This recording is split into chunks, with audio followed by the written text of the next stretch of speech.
사람이 땅 위에 번성하기 시작할 때에 그들에게서 딸들이 나니 하나님의 아들들이 사람의 딸들의 아름다움을 보고 자기들이 좋아하는 모든 여자를 아내로 삼는지라. 사람들은 하나님의 아들들과 사람의 딸들을 단순히 경건한 자와 불경건한 자의 결합 또는 믿는 자들과 믿지 않는 자들의 결혼 정도로 생각한다. 그러나 이런 결합으로는 결코 네피림이 나올 수 없다. 그렇게 사람들 사이에서는 네피림이 나올 수 없고 오늘날 믿는 자들과 믿지 않는 자들 사이에서 네피림이 나온 사례가 없다. 그래서 결국 특별한 존재인 천사와의 결합만이 특별한 존재를 만들 수 있다고 주장한다. 그러나 이런 생각은 우리들이 고정관념이나 정형화된 생각에서 벗어나지 못하기 때문이다. 우리는 현재 상태의 인간을 기준으로 생각해서는 안 되며 태초의 시점, 그 당시의 아담의 상태에서 생각을 시작해야 한다. 우리는 아담의 자손들이 어떠한 상태였는지 알지 못한다. 그들이 천사처럼 특별한 존재였는지도 알 수 없다. 그러나 그들이 우리의 조상이지만 우리의 현 상태와는 달랐음은 분명하다. 그들이 거의 1000년에 가까운 날들을 살았기 때문이다. 그리고 가인은 이 지면에서 나를 쫓아내시온즉 내가 주의 낯을 배웁지 못할 것이라고 고백한다. 이 말은 그 땅에서 살아갈 다른 아담의 자손들은 하나님의 낯을 뵈며 함께 살아갈 것이라는 말이다. 그렇게 하나님의 낯을 보며 살게 된다면 독수리가 날개치며 올라감 같이 새 힘을 얻을 것이고 다름질하여도 곤비하지 아니하고 걸어가도 피곤하지 아니할 것이다.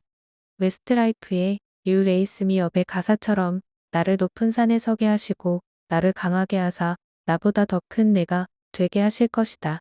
삼손의 엄청난 힘과 다윗이 물맷돌로 골리앗을 쓰러뜨린 일, 바울이 독사에 물려도 죽지 않은 일, 예수님이 오병이어로 5000명을 먹이시고 물 위를 걸으며 죽은 자를 살리신 일들은 단지 삼손, 다윗, 바울, 그리고 예수님이기 때문에 가능한 일이 아니라 하나님이 함께 하시기 때문에 가능한 것이다.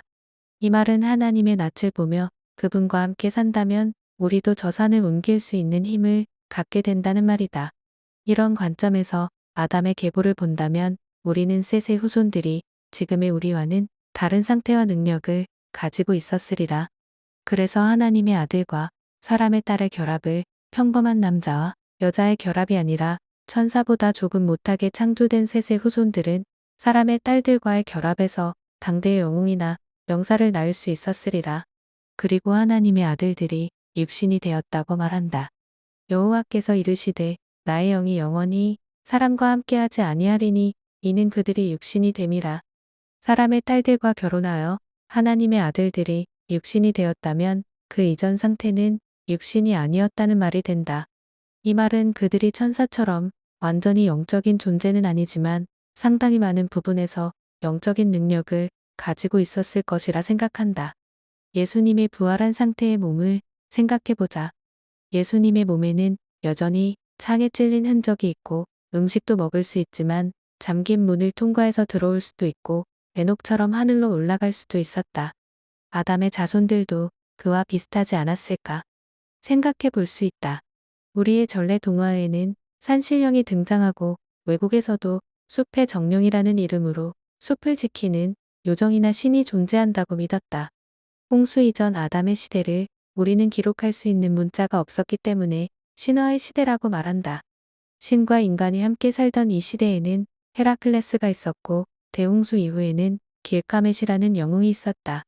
그리고 이들은 바로 신과 사람의 결합으로 탄생한 신이자 인간인 영웅이었다. 그리스 신화가 바로 그 시대를 설명해준다. 우리는 타락한 천사들과 사람의 딸들의 결혼이라는 테마가 고대의 보편적인 이야기라는 것을 알아야 한다. 그리고 그들의 결합으로 당대의 영웅이자 명사들인 헤라클레스나 길가메시 같은 네피림이 있었음을 성경과 신화가 말해준다. 그런 많은 사람들이 말하는 하나님의 아들들이 타락한 천사라는 주장에 대해서 생각해보자. 먼저 그들은 경건한 자들과 불경건한 자들의 결합으로는 네피림이 나올 수 없다고 말한다. 그러나 그들의 주장은 하나님의 아들들이 일반적인 사람들보다 상당히 영적이고 신적인 능력을 가진 자들이라는 근거를 통해 반박할 수 있다. 그리고 타락한 천사들이 임의대로 사람의 딸들 중에서 아내를 삼았다는 것은 천사들에 의해서 유린당하는 사람들의 모습을 보여주는 것이다. 정말 그들의 주장대로 이것이 타락한 천사의 소행이라면 왜 천사의 잘못 때문에 인류가 멸망을 당해야 하는지 우리는 하나님께 물어야 한다. 천상계를 통치하시는 분이 하나님이신데 자신의 나라를 제대로 통치하지 못해서 일어난 천사들의 범죄를 왜 힘없는 사람들에게 모르시는가? 그리고 예수님이 천사는 장가가지 않는다는 말씀과 충돌한다는 점이다. 그들은 하나님의 허락 없이 천사가 임의로 땅에 내려와 사람의 몸을 가질 수 있고 사람의 딸을 임신시킬 수도 있는 정자를 가지고 있다고 말한다. 정말로 그들의 주장대로 타락한 천사들이 하나님의 아들들이고 하나님의 허락 없이도 온전한 남자로 나타날 수 있다면 이런 일들이 지금도 일어나고 그 결과로 지금도 네피림이 존재해야 한다. 먼 옛날 타락한 천사들을 잡아 가두었지만 현재 거룩한 천사들 중에서 타락하여 다시 이 같은 일이 벌어지지 말라는 법이 없기 때문이다. 우리가 사는 이 세상은 언제든지 이런 일이 일어날 수 있고 일어나는 것이 당연한 것이다.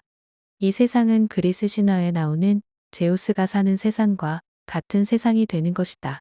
그러나 이 세상의 역사에서 타락한 천사들에 대한 기록을 읽어보지 못했다. 천상에는 수많은 천사들이 존재하는데 왜 이런 일들이 한 번만 일어나고 말았을까? 태초에 거룩한 천사들이 타락하였다면 언제든지 다른 거룩한 천사들도 돌변하여 타락할 수 있는 것이 아닌가? 그러나 지금 이 땅에 네피림이 존재하지 않는다는 것은 그 옛날에도 그런 일이 일어나지 않았다는 반증일 수 있다. 아니면 현재는 셋의 자손처럼 온전한 하나님의 아들들이 없기 때문일 수도 있다. 그리고 성경은 셋의 자손을 하나님의 아들로 가인의 후손을 사람의 딸이라고 말하지 않는다고 주장한다. 그들의 말이 맞다. 창세기에는 그렇게 말하는 구절이 없다.